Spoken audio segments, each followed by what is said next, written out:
Quand tu veux faire les affaires, il y a les ennemis condamnés à marcher ensemble. C'est le banquier, c'est l'assureur, c'est les impôts. Si tu ne peux pas être d'accord avec eux, mais tu dois faire avec eux. Je ne vois pas un industriel qui peut fonctionner sans les impôts, sans la banque et sans les assureurs. C'est impossible.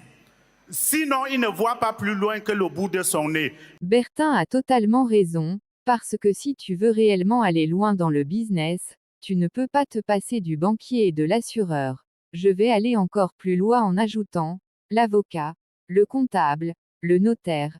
L'avocat te protégera contre les litiges et t'aidera à élaborer les contrats solides.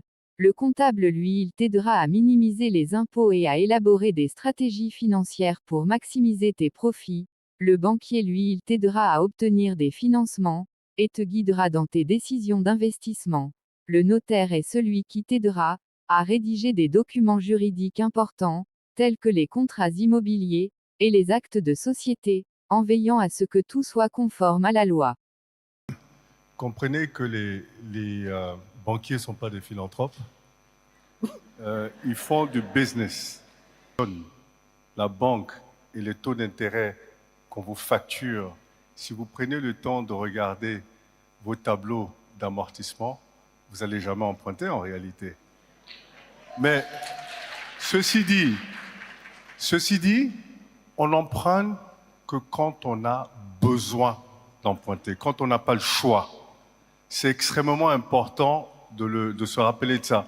On n'emprunte pas pour consommer, je suis d'accord avec le banquier, on emprunte pour investir, mais on emprunte non seulement quand on en a besoin, et on n'emprunte pas pour emprunter, parce que si vous empruntez à 15% et que le business dans lequel vous allez investir va vous rapporter 10%, ça n'a pas de sens d'emprunter. Avant de signer le contrat d'un emprunt, il faut être conscient des inconvénients et des risques de cette opération.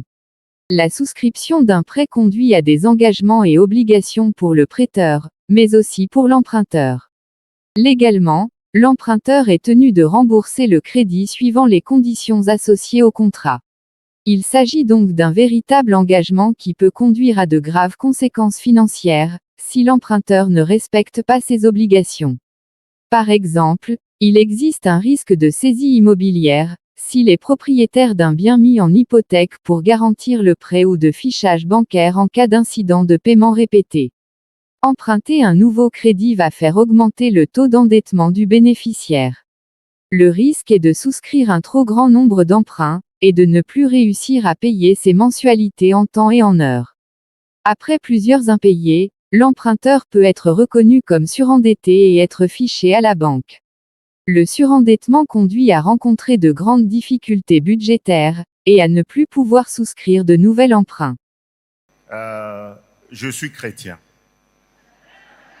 Je témoigne de Jésus-Christ comme Seigneur et Sauveur.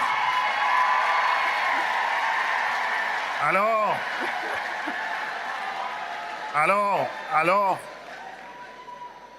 emprunter pour consommer, c'est de l'aliénation. Emprunter pour multiplier, c'est une bénédiction.